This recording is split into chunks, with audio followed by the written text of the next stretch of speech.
सभी को नमस्कार। आज ग्रुप सी का थर्ड पेपर हुआ था और हो सकता है जिन्होंने पेपर दिया है वो इस समय एग्ज़ाम दे रहे होंगे। खैर वो शाम को देख लेंगे। लेकिन जिनके पेपर हो गए या जिनका ग्रुप डी बचा है वो बच्चे शायद इस पेपर से कुछ सीखें। बाकी आरपीसी का पैटर्न ऐसा आ रहा है कि पता नहीं चलता कि हर पेपर में कुछ न कुछ नया बदलाव देखने को मिलता है। तो कुछ चीज़ें जैसे ए और बी ग्रुप में बहुत सारी चीज़ें समान थी, लेकिन जो सी ग्रुप का साइकोलॉजी का पेपर आया है वो मुझे लगता है कि ए और बी से एकदम से डिफरेंट सा है। खैर छोड़िए, दो तीन चीज़ें हैं। पेपर बाहर से एनालिसिस करना बड़ा आसान होता है, लेकिन एग्जाम हॉल में जाकर बड़ी उम्मीदों और आशाओं के साथ जब आप पेपर देने जाते हो ना, उस समय साहब हालत खराब हो जाती है। तो उस समय का जो प्रेशर होता है ना, और उसमें इनके जो आंसर करता है वो बहुत बड़ी बात है। अब यहाँ यूट्यूब पे बैठ के या मैं हल करवा दूं या मान लीजिए आप खुद एनालिसिस कर लें, तो ये बहुत आसान काम है। लेकिन सच में उस प्रेशर के साथ जब इन पेपर को देखते हैं, इन प्रश्नों को समझने की कोशिश करते हैं, और तब आदमी को बहुत अच्छे से याद किया होता है ना, वो भी भूलने लग जाता है। तो सच में सबसे बड़ा काम ये होता है कि एग्जाम हॉल के स्ट्रेस को मैनेज करना। वो यदि मैनेज कर जाते हो तो चीज़ें इनसाइड काम करने लग जाती है, इंट्यूशन काम करने लग जाता है, और बहुत सारी चीज़ें ऐसी होती हैं कि कई बार तुक्के भी सही हो जाते हैं। अन्यथा तो ऐसा लगता है यार ये प्रश्न तो आसान था बट क्या हो गया, गलत हो गया। तो हल करते हैं। आज सभी चीज़ें वैसी आ रही हैं, मतलब पेपर पूरा जीके का लेवल बहुत अच्छा लेवल मान रहा हूं मैं। मतलब कि वही चीज़ है कि जो बच्चा बहुत गहराई तक चीज़ों को पढ़ रहा है, कॉन्सेप्ट को समझ रहा है, वही बच्चा बहुत अच्छा कर पाएगा। बाकी बड़ा मुश्किल काम है। खैर, जिंदगी में उम्मीदें हमेशा रखनी चाहिए, कोशिशें करनी चाहिए कि अपन अपने आप को और बेटर बनाएंगे और मेहनत करेंगे और चीज़ों को और अच्छे से करेंगे यदि जिनका पेपर अच्छा नहीं हुआ है। बाकी मेरे अनुसार यदि आप थोड़ा सा मैनेज करें तो चीज़ें हो जाती हैं। पहला प्रश्न आपके सामने ये रहा, शैक्षिक मनोविज्ञान के ऐतिहासिक रुझान और वर्तमान दृष्टिकोण की तुलना करने पे प्रत्यक्ष अनुदेशनात्मक दृष्टिकोण यानी जो व्यवहारवादी दृष्टिकोण थॉर्नडाइक के विचारों से अधिक मिलता जुलता है, जबकि रचनावादी दृष्टिकोण निम्नलिखित किस विद्वान के केंद्रीय विचार थे। अब ये प्रश्न देखने में तो बड़ा नॉर्मल सा लग रहा है, लेकिन अमूमन जब अपन रचनावाद की बात करते हैं तो अपने दिमाग में आता है जीन पियाजे, लेवाइगोत्स्की, रोजर बाइकी, नोवेन जोसेफ नोवेक, जीन पियाजे, जेरोम ब्रूनर, ये सब एक एक करके सब के सब अपने सामने आते हैं, लेकिन वहां इनमें से किसी का नाम नहीं है। अब आपको यहां दिमाग लगाना, दिमाग कैसे लगाना है कि पावलो व्यवहारवादी हैं, मतलब थॉर्नडाइक भी व्यवहारवादी, बीएफ स्किनर, मतलब ये तो रचनावादी कंस्ट्रक्टिव अप्रोच हो ही नहीं सकते। फ्राइड यहाँ पे मनोविश्लेषणवादी है, तो बचा कौन, विलियम जेम्स। इसलिए मैं कई बार कहता हूं साइकोलॉजी में स्पेशली आप तुक्का जरूर लगाएं। ये थोड़ा सा आपने इल्यूमिनेशन मेथड का प्रयोग किया, 100% विलियम जेम्स हो जाएगा। क्यों हो जाएगा विलियम जेम्स? यदि आपने डीपली पढ़ा है तो आप एक काम करना, अपनी सेकंड ग्रेड वाली किताब में 12 नंबर के पेज पे जाना, और 12 नंबर के पेज में फर्स्ट टॉपिक में मैंने विलियम जेम्स के बारे में लिखा है कि इसकी प्रथम पुस्तक टॉक टू टीचर्स में इसने ये कहा है कि जो विचार होते हैं वो वैज्ञानिक प्रेक्षण पे आधारित होने चाहिए और सक्रियता पे आधारित होने चाहिए। ये 12 नंबर के पेज पे मैंने इस लाइन को मेंटेन किया जहां विलियम जेम्स का पूरा वर्णन किया है। अब यदि वो बच्चा उस लाइन को पढ़ गया तो उसके तुरंत दिमाग में आ जाएगा कि विलियम जेम्स जो है निश्चित रूप से कहीं ना कहीं संज्ञानवादी या रचनावादी विचारधारा की नींव रखने वाले, जैसे विलियम वुंट को माना जाता है वैसे विलियम जेम्स भी जुड़े हुए हैं। तो इस प्रकार ऐसे प्रश्नों में थोड़ा सा एनालिसिस करोगे तो चीजें आ जाएंगी। तो 12 नंबर के पेज में मैंने विलियम जेम्स का उल्लेख भी किया है, और वहां पे स्पेशली इसके एक थ्योरी का उल्लेख किया जो वैज्ञानिक प्रेक्षण और सक्रियता की बात करती है, और कंस्ट्रक्टिव अप्रोच हमेशा वैज्ञानिक और सक्रियता पे आधारित होता है। तो आंसर क्या हो जाएगा, विलियम जेम्स। नेक्स्ट, अच्छा प्रश्न था बाकी, लेकिन चीजें की जा सकती हैं, मतलब निश्चित रूप से की जा सकती हैं, ऐसा नहीं कि नहीं कर सकते आप। विकास के संबंध में कौन सा कथन विकास के सिद्धांतों पे हर पेपर में प्रश्न आ रहा है, मतलब सिद्धांतों पे प्रश्न आ रहा है, याद रखना। विकास सांस्कृतिक परिवर्तनों से प्रभावित होता है, सब किताबें मिल जाएगा अपने वाले में, तो खैर अलग से मेंटेन कर रखा है। विकास एक निश्चित पैटर्न विकास का निश्चित होता है सिर से पैर, किंतु अपूर्वानुमेय में नहीं होता है। अपन ने कल वाले पेपर में पढ़ा था पूर्वानुमेय, भविष्यवाणी की जा सकती है, प्रिडिकेशन होता है। तो पूर्वानुमेय का सिद्धांत यही तो कहता है, 2012-18 में भी एक प्रश्न आया था, पूर्वानुमेय विकास सिद्धांत मतलब विकास की भविष्यवाणी की जा सकती है। तो अपूर्वानुमेय पैटर्न नहीं होता। विकास में परिपक्वता महत्वपूर्ण भूमिका निभाता है, ये भी है, परिपक्वता और अधिगम के अंतःक्रिया का सिद्धांत। विकास उद्दीपन द्वारा सहायता प्राप्त करता है। उद्दीपन मतलब यदि अपन बढ़ावा देते हैं, कोई चीज दिखाते हैं तो विकास बढ़ता है, उत्तेजक द्वारा। ऑब्जेक्टिव में भी प्रश्न को डाल रखा है मैंने, उद्दीपक या उत्तेजन द्वारा विकास को बढ़ता है, और विशेष तथ्य में भी इस चीज को डाल रखा है। तो आंसर क्या हो जाएगा? बी। विकास अपूर्वानुमेय पैटर्न नहीं होता, विकास की प्रेडिकेशन की जा सकती है, किस अवस्था में कौन से लक्षण प्रकट होंगे। तो ये 25 नंबर के प्रश्न पे जो है आपको मिल जाएगा। अगला प्रश्न का आंसर देखना, ये बीच में अर्थशास्त्र का डाल दिया इन्होंने, अर्थशास्त्र नहीं, वो क्वाड जो राजनीतिक मंच है ना उसका डाला है। फिर अगला प्रश्न 28 नंबर, शैक्षिक मनोविज्ञान शिक्षकों को विभिन्न आयु स्तरों पर शिक्षण की समस्याओं से निपटने के लिए विकसित विभिन्न विधियों और उपागमों को लागू करने में सहायता करता है। यह कथन शैक्षिक मनोविज्ञान के किस क्षेत्र को संदर्भित करता है? देखो, विधि और उपागम आ गया, कुछ सोचना ही नहीं है, मतलब ये ऐसे प्रश्न तो कम से कम गलत नहीं होने चाहिए। मैंने शिक्षा मनोविज्ञान के अधिगम जो क्षेत्र हैं, 5-6 तत्व हैं, उनमें से 3 सबसे इंपॉर्टेंट है, अधिगम कर्ता, अधिगम प्रक्रिया, अधिगम स्थिति। और अधिगम प्रक्रिया में सेम लाइन लिखा रखी है कि इसके अंतर्गत सीखने की विभिन्न प्रकार की विधियां, उपागम और जितनी भी मानसिक क्रियाएं होती हैं वो सब किस में आती हैं? लर्निंग प्रोसेस में आती हैं। किस में आती हैं? Learning process. तो कहीं इसमें तो डाउट ही नहीं होना चाहिए कि अधिगम प्रक्रिया नहीं आएगा, याद रखना बेटा। ऐसा नहीं है आरपीएससी जॉब नहीं देना चाहती, हम जॉब लेना नहीं चाहते। देखो, 2 चीजें होती हैं, एक तो ये होती है कोई तुम्हारी सांत्वना लेने के लिए तुम्हें कह देगा पेपर बहुत हार्ड आ रहा है, आरपीएससी की तैयारी करना छोड़ दो। मैं कहूंगा कि यदि तुम बहुत अच्छे से स्टडी करते हो तो आरपीएससी में सिलेक्शन आसान है। आप ये देखना, बच्चों के 40% नंबर नहीं बनेंगे, और जो बच्चा थोड़ा सा दिमाग से खेल गया, थोड़ा सा एनालिसिस कर गया, थोड़ा सा रिविजन बहुत अच्छा कर गया, थोड़ा सा अच्छी किताबें पढ़ गया, तो सिलेक्शन ले जाएगा। इसको ये धारणा मत बनाओ कि आरपीएससी जॉब देना नहीं चाहती है। ये कोशिश करो कि हम उसके अकॉर्डिंग अपने आप को बेटर कैसे बनाएं। हमें कहीं ना कहीं सोशल मीडिया से बचना पड़ेगा, हमें कहीं ना कहीं कुंजियों से बचना पड़ेगा, हमें अच्छे लेवल का कंटेंट पढ़ना पड़ेगा, एनालिसिस करना पड़ेगा, बार बार रिकॉल करना पड़ेगा, रिपीटेशन करना पड़ेगा, तब जाके आप बेहतर बनोगे। ना कि एक चीज सेट कर लेंगे नहीं अब पार नहीं पड़ेगी, ऐसा कुछ नहीं होता है। करोगे तो चीजें हो जाएंगी। ओके, तो अधिगम प्रक्रिया 14 नंबर के प्रश्न पे डाल रखा है मैंने, सेम भाषा मिल जाएगी आपको किताब में, सेम भाषा।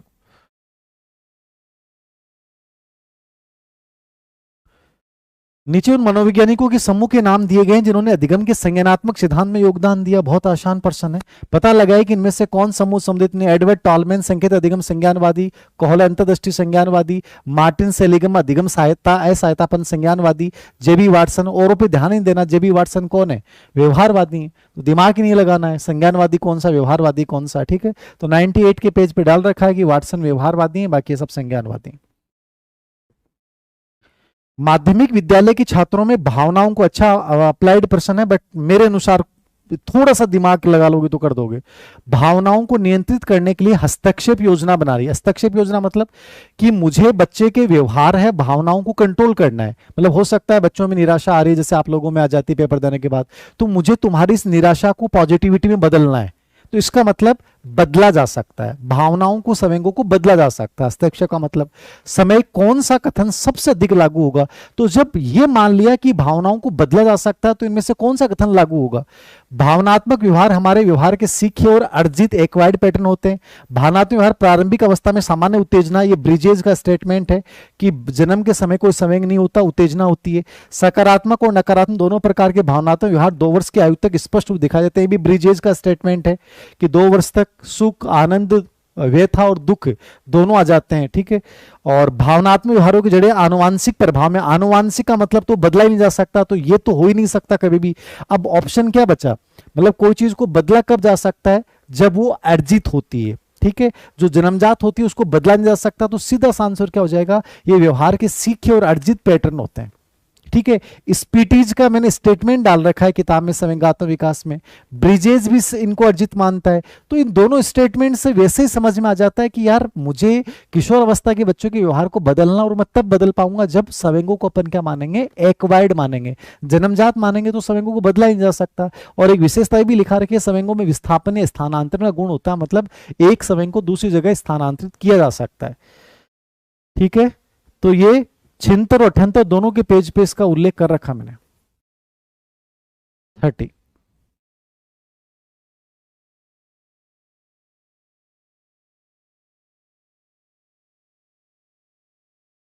बेटा 40% हो गए तो आगे सब्जेक्ट में अच्छा कर जाओगे तो हो जाएंगी चीजें। कोहलर के नैतिक विकास सिद्धांत के अनुसार अब कुछ चीजें बहुत आसान है। कितनी बार आ गए प्रश्न, किस अवस्था में बच्चों के नैतिक आचरण पूर्णतः आंतरिक नियंत्रण में होता है, जहां बच्चा अपने अकॉर्डिंग डिसीजन लेता है कि सही क्या है गलत क्या है, उसका अपना कंट्रोल होता है, वो समाज के दूसरे लोगों के से प्रभावित नहीं होता है। तो वो कौन सी अवस्था होती है, व्यवहार आंतरिक मानकों के अनुसार। मैंने अवस्था का नाम भी लिखा रखा है आंतरिक विवेक की अवस्था, तो कंफ्यूजन ही नहीं होना चाहिए। और किस में आती है, उत्तर रूढ़िगत नैतिक तरकना का स्तर। तो ये जो छठी अवस्था है पोस्ट कॉन्वेंशनल स्टेज, इसके अंतर्गत आ जाएगी छठी अवस्था, तो इसके अंतर्गत आंसर हो जाएगा। Okay done. ये 30 नंबर के पेज पे एकदम क्लियरली उल्लेख कर रखा है इसका। 32 नंबर, फ्राइड के व्यक्तित्व मनोविश्लेषण सिद्धांत संबंधित नीचे दो कथन दिए गए हैं, कौन से हैं।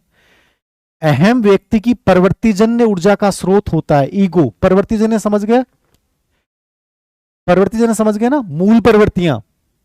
आपको किसी किताब में उल्लेख मिले नहीं मिले, अपनी वाली किताब में सेम लाइन मिलेगी। मूल परिवर्ती ऊर्जा का स्रोत जो होता है वो क्या होता है, इड होता है। क्या होता है, इड होता है। ईगो, इड ईगो नहीं होता है, इड होता है। तो इसका मतलब ये गलत हो गया कि जैसे मूल प्रवृत्ति आएगी बच्चा वैसा ही व्यवहार करेगा। तो एक सेम लैंग्वेज लिख रखी है किताब में, प्रवृत्ति जन्य ऊर्जा का सोर्स। कथन बी, अहम को नैतिक मूल्य समाज या अन्य व्यक्तियों की परवाह नहीं होती। ईगो कौन है, जो ईड और सुपर ईगो में संतुलन रखता है, जो वास्तविकता के अनुसार कार्य करता है, बुद्धि के अनुसार कार्य करता है, विवेक का प्रयोग करता है, व्यक्तित्व एक कार्यपालक शाखा है।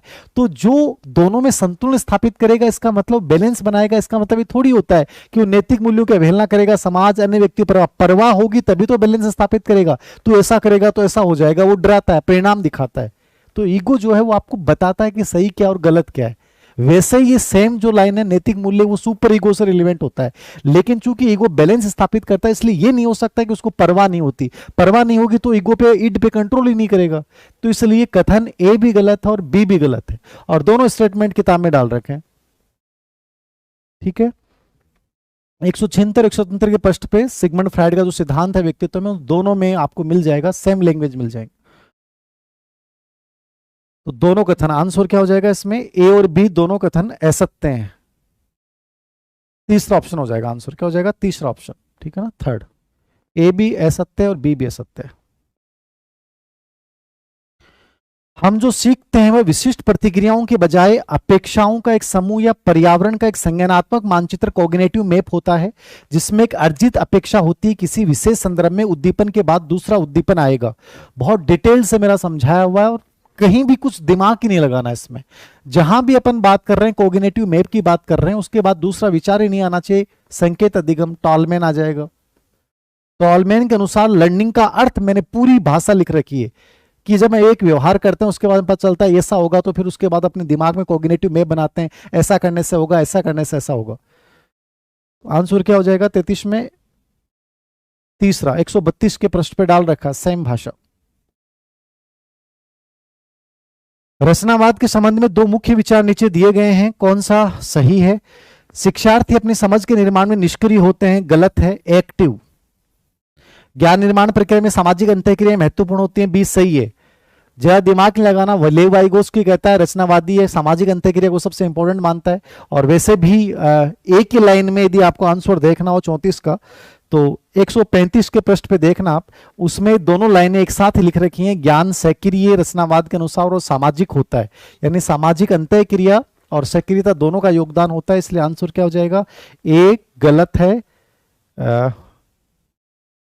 बी सही है और एक गलत है, पहला ऑप्शन। ठीक है, ये तो सभी ने कर दिया होगा। गार्डनर का बहुबुद्धि सिद्धांत, गार्डनर पे पहली बार प्रश्न पूछा है अब तक, सेकंड ग्रेड में अमोन गार्डनर पे कम आता है।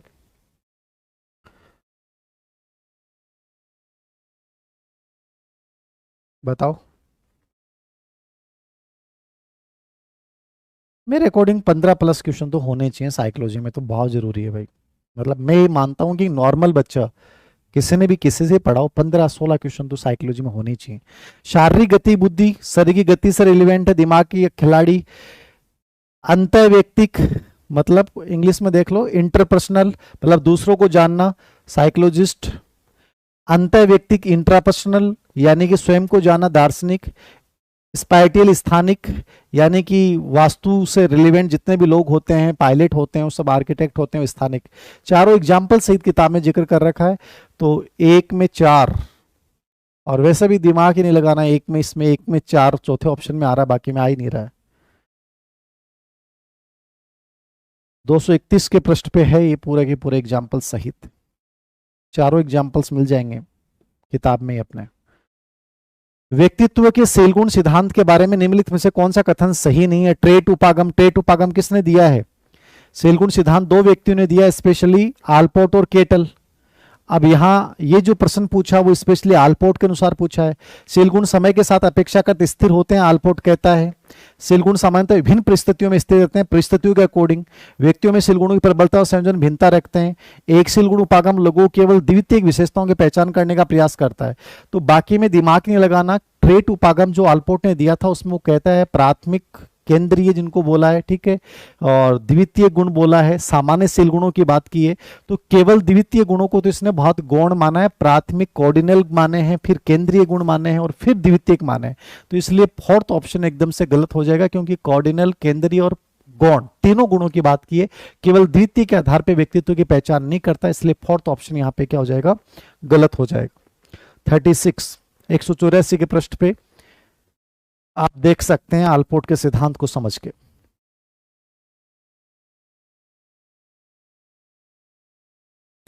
हाँ, पेपर का लेवल बहुत आसान नहीं है, मतलब मिला जुला पेपर है। मैं कहता हूँ मिला जुला का मतलब ये मानूंगा मैं कि मॉडरेट भी मत कहिए पेपर को, मॉडरेट से ज्यादा कठिन पेपर आ रहे हैं। तीनों पेपर आप मॉडरेट मत कहिए। मॉडरेट पेपर होता है जहां आप नॉर्मल पढ़ाए ठीक ठाक पेपर चला जाता है। ये मॉडरेट नहीं है, कठिन पेपर है, ये वास्तव में कठिन पेपर है सभी के सभी। परीक्षा में खराब प्रदर्शन करने के बाद जब एक बालक ने नए पेनों का एक सेट खरीदा तो उसने अपने मित्र से कहा कि अगली परीक्षा में मैं इन पेनों से बहुत अच्छा प्रदर्शन करूंगा। समझ रहे हैं? आपका पेपर खराब हो गया, अब खराब होने में आपने पेन को जिम्मेदार नहीं माना, आपने एक अच्छा पेन खरीदा और आपने कहा कि यार अगली बार देखना ये पेन मेरे लकी साबित होंगे, इस बार अच्छा करूंगा। तो मतलब आपने एक बहाना बनाया, और बहाना हमेशा किस डिफेंस मैकेनिज्म का होता है? युक्तिकरण। अब आप कह सकते हो सर प्रेक्षेपण भी हो सकता है, क्योंकि प्रेक्षेपण में भी ये विशेषता है कि प्रेक्षेपण में व्यक्ति अपनी कमियों को निर्जीव वस्तुओं पर उतारता, तो पेन एक प्रकार से निर्जीव वस्तु है। लेकिन हमेशा याद रखना प्राथमिक और प्रधान युक्ति जो होती है वो ये होती है रेशनलाइजेशन, और प्रेक्षेपण एक गौण युक्ति जो इसके बाद आती है। तो बहाना जहां कहीं भी आ गया तो आप सबसे पहले ऑप्शन जो करेंगे वो युक्तिकरण करेंगे। क्या करेंगे? युक्तिकरण। तो इसलिए आंसर क्या होगा? रेशनलाइजेशन। यस। 37 201 के पृष्ठ पे दे रखा है पूरा का पूरा बहाने बनाना, रेशनलाइजेशन। कौन से मनोसामाजिक प्रेरकों के उदाहरण है? मुझे लगता नहीं किसी बच्चे ने इस प्रश्न को गलत किया होगा। मनोसामाजिक प्रेरक मतलब जो अर्जित प्रेरक है, ठीक है। मैंने आवश्यकता के वर्गीकरण में स्पेशली इसको मेंटेन किया है कि प्रेरक आवश्यकताएं 2 प्रकार की होती हैं, प्रेरक 2 प्रकार के होते हैं। तो जैविक प्रेरक जन्मजात हैं और अर्जित प्रेरक जिनको मनोसामाजिक प्रेरक कहते हैं। तो आवश्यकता भी 2 प्रकार की है। तो उपलब्धि की आवश्यकता ये पहले भी आया हुआ प्रश्न है, ये मनोसामाजिक है। भूख जो है जैविक है, इसका मतलब ये नहीं हो सकता। प्यास जैविक है इसलिए नहीं हो सकता। संबद्ध रिलेशनशिप ये अर्जित है, ये मनोसामाजिक हो जाएगा। जिज्ञासा अन्वेषण अर्जित है इसलिए हो जाएगा। आत्म वास्तविकरण सेल्फ एक्वालाइजेशन ये भी अर्जित है इसलिए हो जाएगा। तो ये बाकी सब हो जाएगा, केवल बी और सी नहीं होगा, क्योंकि ये जैविक आवश्यकता है। तो ये मैंने आवश्यकता में भी कर रखा और मेस्लो का जो सिद्धांत है उसमें भी है। तो ये वैसे मेस्लो वाले वर्गीकरण से है, लेकिन ये स्पेशली अर्जित है। शारीरिक आवश्यकताओं के अलावा बाकी सब होती हैं, उनको मनोशारीरिक ही बोलते हैं, आपको मनोसामाजिक ही बोलेंगे, याद रखना, क्योंकि अर्जित होती है, एक्वायर्ड होती हैं। इसलिए आंसर क्या हो जाएगा इसमें? 38 158 के पृष्ठ पे ये डाल रखा है। तो इसमें बी और सी को छोड़ दो, A D E F first answer ही हो जाएगा।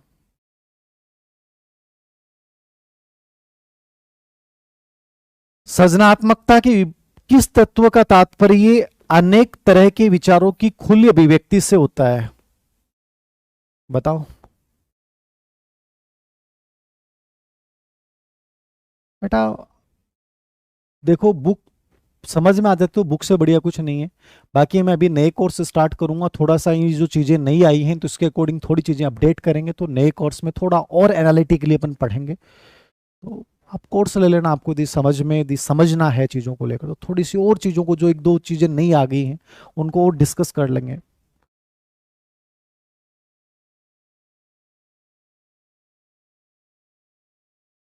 बताएं क्या हो जाएगा। सी, देखो सिंपल सी बात है, विचारों की खुली अभिव्यक्ति, इसका मतलब विस्तारण तो एलोब्रेट में तो क्या करते हैं, एलोब्रेट में क्या करते हैं, फैलाते हैं। अभिव्यक्ति जो होती है वो फ्लुएंसी में होती है, हमेशा याद रखना। विचारों की खुली अभिव्यक्ति है, ये क्या होता है, ये फ्लुएंसी, याद रखना। फ्लेक्सिबिलिटी में वक्त के साथ बदलाव होता है, मौलिकता मतलब नवीनता है, याद रखना। तो चीजों को फैलाना विस्तारण नहीं होगा, धारा प्रवाहिता होगा बेटा, खुली अभिव्यक्ति धारा प्रवाहिता, वर्ड फ्लुएंसी आएगी। और लिख भी रखा है मैंने, जहां सृजनात्मकता के मूल तत्वों का उल्लेख कर रखा है, आप ये देखना 274 के पृष्ठ पे, आप इसकी विशेषता के आगे सेम लाइन देखना कि धारा प्रवाहिता का मतलब क्या है। वहां मैंने लिख रखा है विचारों की खुली अभिव्यक्ति, सेम भाषा लिख रखी है, विचारों की खुली अभिव्यक्ति। कौन सी क्षमता गोल्डमैन द्वारा प्रस्तावित संवेगात्मक बुद्धि, संवेगात्मक बुद्धि पे सभी पे तीनों पेपरों में प्रश्न आया है। पहले वाले में जॉन मेयर पीटर पे आया, आज गोल्डमैन पे आ गया। संवेगात्मक बुद्धि के इसने 5 तत्व बताए थे। आत्मचेतना, आत्मचेतना मतलब अपने संवेगों को जानना, पहला कारक बताया था। फिर आत्मनियंत्रण, मतलब कि अपने संवेगों का प्रबंधन करना, ये दूसरा हो गया। फिर आत्म प्रेरणा, वो इसमें है नहीं। फिर था समानुभूति, समानुभूति का मतलब दूसरों के संवेगों को पहचानना, समानुभूति दूसरे को पहचानना। और चौथा था सामाजिक कौशल, सामाजिक कौशल इसमें नहीं। अब बचा संवेगों का आत्मसातीकरण, आत्मसातीकरण मतलब एसिमिलेशन इमोशंस, एसिमिलेशन इमोशंस का जो प्रयोग किया था वो किसने किया था, जॉन मेयर पीटरसोलोवी ने, जिनको अपन बोलते हैं संवेगों का एकीकरण, अपने विचारों के साथ संवेगों को जोड़ना। इस विशेषता को किसने बताया था, जॉन मेयर पीटरसोलोवी ने। इसलिए आंसर क्या हो जाएगा, 2 नंबर गलत हो जाएगा, बाकी तीनों हो जाएंगे, याद रखना। बी, हाँ। इस पर्सन 40 नंबर है ना, 241 के पृष्ठ पे डाल रखा है, पूरा का पूरा देख लीजिएगा आप। थोड़ी सी देखो, एकदम आप ये सोच लो कि सर मैंने किताब पढ़ी और इसकी लाइन रट ली, उसके अनुसार प्रश्न आ जाएगा, नहीं आएगा।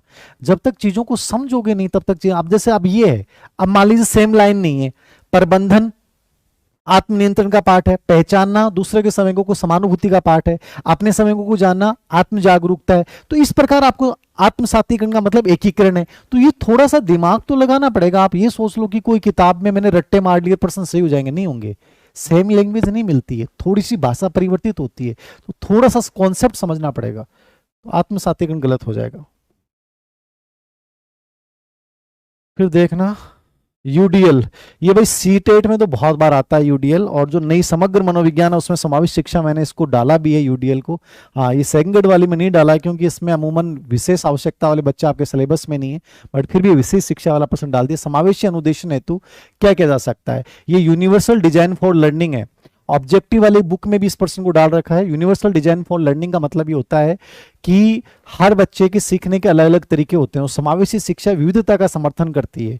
तो उनके अभिव्यक्ति के तरीके अलग हैं, पढ़ने के तरीके अलग हैं, तो उसके अनुसार हमें लर्निंग का एक सार्वभौमिक यूनिवर्सल डिजाइन जो है वो डिजाइन करना है। तो इसको यूनिवर्सल डिजाइन फॉर लर्निंग बोलते हैं।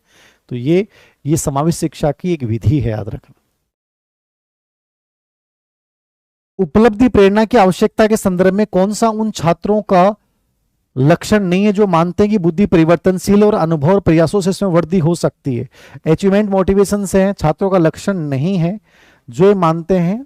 कौन सा उन छात्रों का लक्षण नहीं है जो ये मानते हैं कि बुद्धि परिवर्तनशील है और अनुभव और प्रयासों से वृद्धि हो सकती है। अचीवमेंट मोटिवेशन वाले तो मानते हैं कि परिवर्तित किया जा सकता है और कोई भी नई चीज में सफलता प्राप्त की जा सकती है। उन्हें बाह्य नियंत्रण के अंदर की प्रवृत्ति होती है, चुनौतियों का सामना करने पर अपने प्रयासों को बढ़ाते हैं, ये है। नई रणनीतियां विकसित करते हैं, नए कार्यों में संलग्न होता है, कार्य प्रतिबद्धता, आंतरिक नियंत्रण के अंदर प्रवृत्ति होती है। अचीवमेंट मोटिवेशन की जितनी विशेषताएं मैंने बता रखी हैं, और डब्ल्यू वेवनर का उपलब्धि आरोपण का सिद्धांत बता रखा है, वहां स्पेशली इस चीज को मेंटेन किया है कि ये असफलता के लिए स्वयं को जिम्मेदार ठहराते हैं, बाहरी लोगों को जिम्मेदार नहीं ठहराते। ये सफलता के लिए स्वयं को जिम्मेदार, असफलता के लिए भी स्वयं को जिम्मेदार ठहराते हैं। मतलब इनमें आंतरिक नियंत्रण के अंदर होता है, बाह्य नियंत्रण के अंदर नहीं होता है। बाह्य नियंत्रण के अंदर का मतलब है उनमें अचीवमेंट मोटिवेशन पाया नहीं जाएगा जो दूसरों पर डाल देंगे। तो ये आप देखना कितने नंबर का, 42 है ना। तो इसको आप देखना 161 और 165। 161 में तो इसकी विशेषता बता रखी है मैंने कि उपलब्धि प्रयोग से प्रेरित वाल को विशेषता, जैसे ये चुनौतियों वाला, रणनीतियों वाला, आंतरिक नियंत्रण वाला और बाह्य नियंत्रण के अंदर ये प्रवृत्ति नहीं होती, इसकी मैंने व्याख्या की 165 के पृष्ठ पे। उपलब्धि आरोपण का एक सिद्धांत है वेनर का, उसमें लिखा है कि जो बाह्य रूप से कर देते हैं उनमें अचीवमेंट मोटिवेशन कम पाया जाता है, जो आंतरिक नियंत्रण के अंदर वो स्वीकार करते हैं उनमें ज्यादा पाया जाता है। तो इसमें ए ऑप्शन गलत हो जाएगा। थोड़ा सा दिमाग तो लगाना पड़ेगा, देखो एकदम सीधा तो कुछ भी नहीं आ सकता। 43, व्यक्तिगत भिन्नताएं प्रकृति और पालन पोषण दोनों का परिणाम है, एच गुणा ई का परिणाम है। ये प्रश्न पहले भी आ गया, सही बात है। कारण बता रहा है, जो लोग मानते हैं कि व्यक्तिगत व्यवहार पूरी तरह से आनुवंशिक कारकों द्वारा नियंत्रित होता है उन्हें नेटिविस्ट। हमने विकास टॉपिक में एक विवाद किया है नेचर और नर्चर, ठीक है, प्रकृति पोषण विवाद इसको बोला जाता है, ठीक है। प्रकृति के जो समर्थक है ना उनको बोला जाता है नेटिविस्ट। प्रकृति मतलब जो मानते हैं कि आनुवंशिकता विकास में व्यक्तिगत भिन्नता और व्यक्तित्व में सबसे बड़ी भूमिका निभाती है। तो प्रकृति पोषण विवाद जो मैंने विकास वाले टॉपिक में इसकी चर्चा भी की और वहां डाला भी है कि ये प्रकृति को समर्थक मानते हैं, उनको नेटिविस्ट बोला जाता है, आनुवंशिक कारक को इंपॉर्टेंट मानते हैं। तो ये कथन तो सही है, लेकिन ये इसकी कारण जो है, इसका कारण मतलब व्याख्या नहीं करेगा। तो कथन और कारण दोनों सत्य हैं, ए आर दोनों सत्य हैं, किंतु आर की सही व्याख्या नहीं है, क्योंकि व्याख्या तब होता है जब प्रकृति पालन पोषण मतलब वंशानुक्रम और वातावरण दोनों की व्याख्या करता, तब तो एक व्याख्या हो जाता। तो इसमें व्याख्या नहीं होगा, यद्यपि ये कथन दोनों ही सही है। तो प्रकृति पोषण विवाद से सेकंड वाला बिंदु प्रकृति पोषण से पूछा और ऊपर वाला इससे पूछा है, तो इंडिविजुअल डिफरेंस में तो ऊपर वाला स्टेटमेंट मिल जाएगा अपना, ठीक है ना। 249 के पृष्ठ में मिल जाएगा ऊपर वाला, और ये 38 नंबर के पेज में मिलेगा नेटिविस्ट वाला। तो ए ऑप्शन हो जाएगा। 21वीं सदी के कौशल, मुझे नहीं लगता है किसी बच्चे ने गलत किया होगा, एकदम सिंपल सी टेबल है। कोलैबोरेशन करना, मिलकर काम करना, संचार, अभिव्यक्त करना, नवाचार, नए तरीके और नेतृत्व, टीम का नेतृत्व करना। तो ए में दो, दो किस में ऑप्शन आ रहा है, दो मात्र एक में आ रहा है, तो फोर्थ ऑप्शन हो जाएगा, ठीक है। ये पूरा का पूरा डाल रखा है, 44 है ना। 291 और 292 के पृष्ठ पे पूरे टेबल में सेम लाइनें मिलेंगी आपको, 291 292। निम्नलिखित सृजनात्मक कौशलों का उनसे संबंधित प्राथमिक कार्यों से मिलान कीजिए। ये भी मेरे अकॉर्डिंग किसी बच्चे ने गलत नहीं किया होगा। जिज्ञासा में क्या आ जाएगा, आप इंक्वायरी और अवलोकन आ जाएगा, बाकी मिलान ही नहीं करने आपको। पहले सेकंड नंबर देख लो, सेकंड एक में आ रहा तो देख नहीं। दूसरा कल्पना में क्या आता है, विचार रखना और सर्वोत्तम विचारों का चयन करना। कल्पना में आप अपनी बात रखते हो, फिर उस पर सबसे बेस्ट इमेजिनेशन, क्योंकि ये सबसे उच्चतम मानसिक प्रक्रिया मानी जाती है। विकास वाले टॉपिक में मैंने ये सेम लाइन लिख भी रखी है। खुली विचारशीलता का मतलब है कि ध्यान से सुनना और डिफरेंट सोचना, ओपन होता है बच्चा, आराम से सुनेगा, कोई पूर्वाग्रह नहीं रखेगा, फिर अपनी डिफरेंट विचारधारा देगा। समझ समाधान में समस्या हो जाएगा, तो ये आंसर आ जाएगा।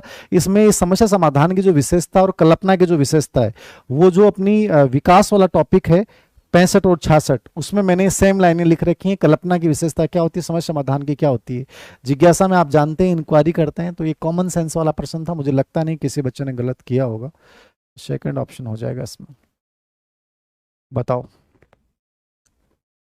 देखो दो चीजें हैं, पेपर सब कुछ पढ़ने से नहीं आएगा, थोड़ा सा दिमाग आपको लगाना पड़ेगा। यदि माइंडसेट थोड़ा सा पॉजिटिव है तो 2 से 4 5 7% सही हो जाते हैं, और यदि आप प्रेशर में आ जाते हैं, चीज़ों को समझ नहीं पाते हैं, तो हो सकता है आपके 5% गलत हो जाए। सबसे बड़ा है कि एग्जाम के स्ट्रेस को कैसे मैनेज करते हो, बहुत महत्वपूर्ण है।